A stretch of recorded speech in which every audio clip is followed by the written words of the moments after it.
The Philippines, a world born from volcanic fire, cradled by the sea. Over 7,000 islands scattered like emeralds across the Pacific form this vibrant archipelago. The air is alive with the scent of sampaguita and the earth after rain. Towering volcanoes watch over rice terraces that climb the mountainsides. Life here is shaped by monsoons, tides and typhoons, testing the resilience of all who call these islands home. The people are a tapestry of cultures, languages and traditions, woven together over centuries. Their strength is found in family, community and faith. From Manila's bustling streets to remote fishing villages, warmth and generosity define daily life. Beneath this gentleness lies a fierce spirit, independent and untamed, like the eagles soaring above the mountains. This spirit is ancient, passed down from ancestors who navigated these seas long before foreign powers arrived. The dream of Kalayaan, freedom, echoes through generations.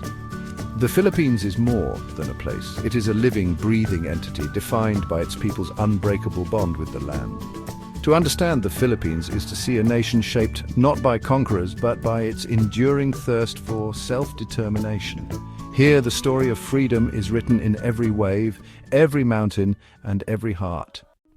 For over 3 centuries, the Spanish Empire cast its shadow over the Philippines. Magellan's arrival in 1521 marked the beginning of colonial rule, new gods, new kings and a new order. The Spanish built churches, imposed laws and placed themselves atop society. Yet the dream of freedom never died. It simmered beneath the surface. Uprisings flared, led by chieftains and ordinary people, often crushed but never forgotten. Legends of resistance became the lifeblood of hope. By the late 1800s, a new generation emerged, the Ilustrados. José Rizal's novels awakened national consciousness, calling for reform, not violence.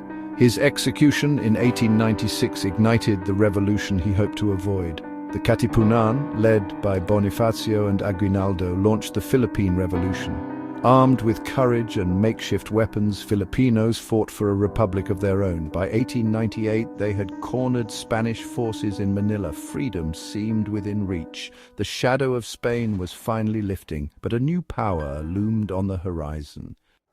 As independence neared, the United States arrived, its navy steaming into Manila Bay in 1898. The Spanish-American War, born far from these islands, would change the Philippines forever. Commodore Dewey saw Filipino revolutionaries as allies, promising liberty and self-determination. Filipinos, weary from war, trusted these new liberators. Together they besieged Manila. Filipinos on land, Americans at sea. In June 1898, Aguinaldo declared independence and raised a new flag. The first Philippine Republic was born, hope soaring across the islands. But American attitudes shifted. Filipino allies were called insurgents in private. US reinforcements arrived, slowly sidelining Filipino forces. Whispers of betrayal grew louder. The partnership frayed as Americans took control around Manila. Filipino soldiers, once partners, found themselves pushed aside. The promise of freedom was clouded by uncertainty. The new flag cast its own shadow. The true intentions of the Americans were becoming dangerously unclear. The betrayal came not in battle, but in a Paris conference room.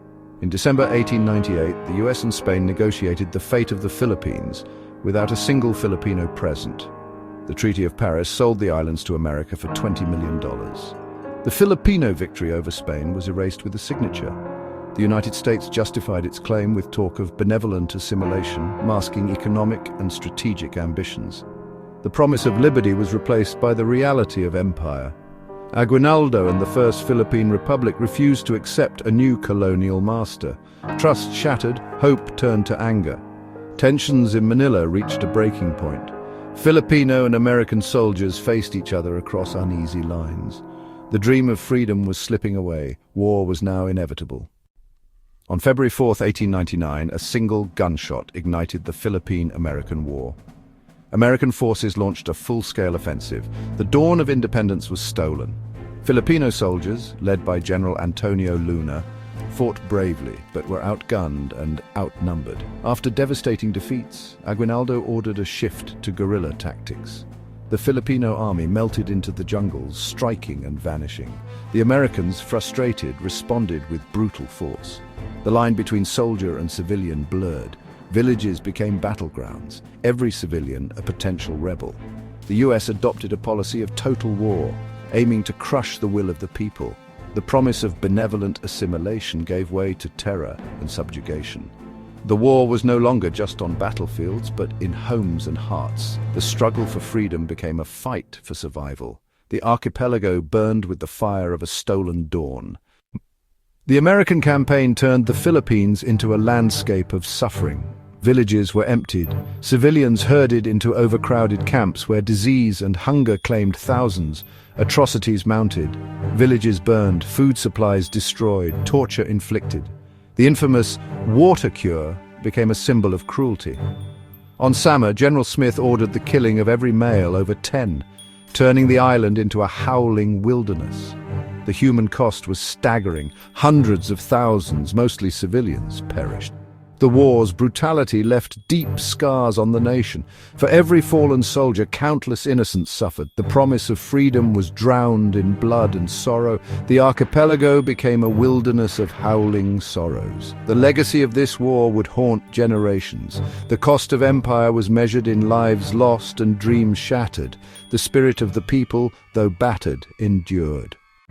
After Aguinaldo's capture in 1901, the war officially ended, but American occupation continued for decades. The First Philippine Republic was dismantled, a new colonial government installed. The dream of immediate independence was replaced by American tutelage. The US reshaped the Philippines, politically, economically, and culturally.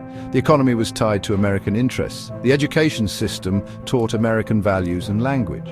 A colonial mentality took root, sidelining indigenous culture and history. The Philippine-American War faded from American memory, dismissed as a minor insurrection.